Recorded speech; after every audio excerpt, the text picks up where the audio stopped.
Assalamualaikum warahmatullahi wabarakatuh. Tabi pun, apa kabar anak-anak hebat? Pada video kali ini kita akan membahas materi tentang ASEAN, mulai dari latar belakang sampai ke prinsip dan tujuan berdirinya ASEAN. Apa itu ASEAN? ASEAN ialah organisasi geopolitik dan ekonomi khusus bagi negara-negara di kawasan Asia Tenggara. Secara resmi, ASEAN didirikan di Bangkok, Thailand pada tanggal 8 Agustus 1967 dan didasarkan pada Deklarasi Bangkok. Latar belakang berdiri ASEAN tak lepas dari adanya persamaan antara negara-negara di Asia Tenggara. Yang pertama yaitu persamaan geografis.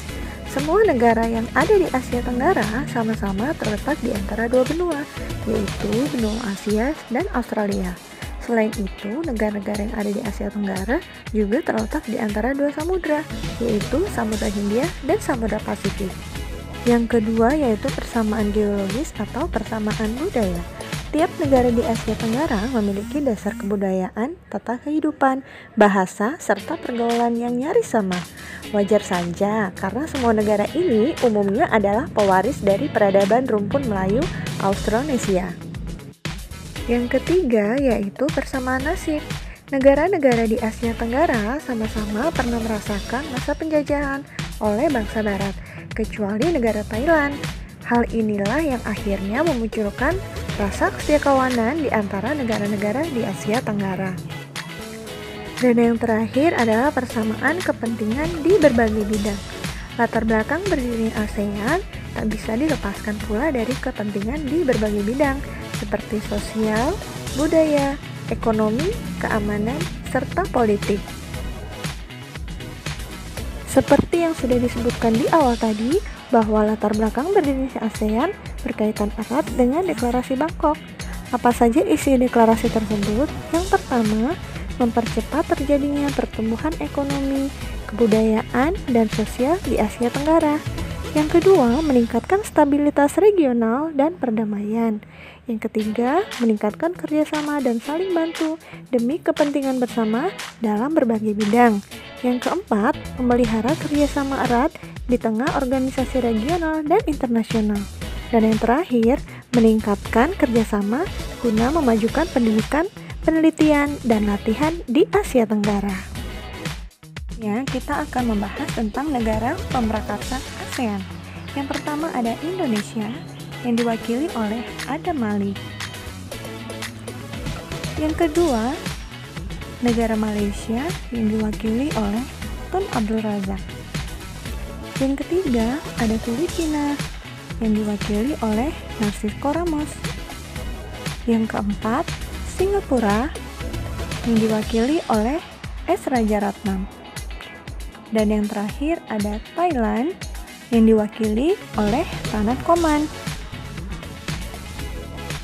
Wah, bangga sekali ya, ternyata Indonesia merupakan salah satu negara pemrakarsa ASEAN. Selain dari kelima negara pendiri ASEAN yaitu Indonesia, Malaysia, Filipina, Singapura, dan Thailand, pada tanggal 7 Januari 1984, negara Brunei Darussalam menjadi anggota pertama ASEAN di luar dari kelima negara anggota tersebut. Disusul oleh negara Vietnam pada tahun 1995 dan disusul oleh Laos pada tahun 1997, kemudian Myanmar pada tahun 1997, dan yang terakhir adalah Kamboja pada tahun 1998. Selanjutnya kita akan membahas tentang lambang ASEAN. Lambang ASEAN diresmikan penggunaannya pada tahun 1997. Lambang ASEAN melambangkan kemantapan, perdamaian, persatuan, dan dinamika ASEAN. Masing-masing warna yang ada pada lambang tersebut juga memiliki arti loh. 10 batang padi yang terikat melambangkan 10 negara anggota ASEAN yang terikat dalam persahabatan dan solidaritas. Sedangkan untuk lingkaran melambangkan persatuan dari ASEAN. Organisasi ASEAN juga memiliki prinsip-prinsip yang harus dipatuhi oleh masing-masing negara anggotanya.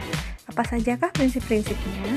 Yang pertama, menghormati kedaulatan, kemerdekaan, integritas wilayah nasional, kesamaan, dan identitas nasional tiap negara. Yang kedua, tidak ikut campur dalam urusan dalam negeri anggota-anggotanya. Tiga, penyelesaian masalah seputar perdebatan atau perbedaan akan dilaksanakan secara damai. Yang keempat, menolak penggunaan kekuatan yang bersifat mematikan. Dan yang terakhir, kerjasama yang efektif antar anggota-anggotanya. Setiap organisasi tentu saja harus memiliki tujuan. Nah, apa saja tujuan dari organisasi ASEAN ini?